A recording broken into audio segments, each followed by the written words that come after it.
Hello everyone, আসসালামু আলাইকুম। সবাই কেমন আছেন? আমরা ভালো আছি আলহামদুলিল্লাহ। বলেন তো পাটাপোতা নিয়ে কি ছেঁচাছেঁচি করছি? আসলে ছেঁচেছিলাম পেয়ারা। পেয়ারা আবার পাটাপোতায় কেন? কি করব বলেন?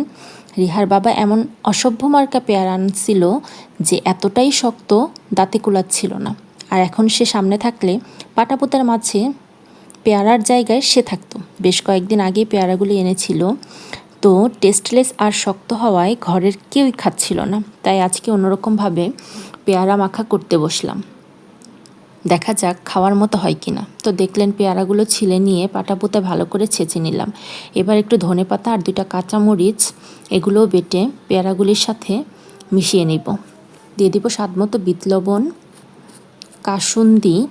এবার হাতের সাহায্যে ভালো করে ঝাঁকানাকা করে কুচলিয়ে নিব।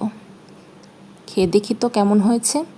বাহ, বিশ্বাস করেন বন্ধুগণ, এত অপমান করা পেয়ারাগুলি কিছু মশলার সংমিশ্রণে, আর হ্যাঁ, বিশেষ করে ছেঁচাছেঁচির কারণে যে এত মজা হতে পারে আমার কল্পনার বাইরে ছিল।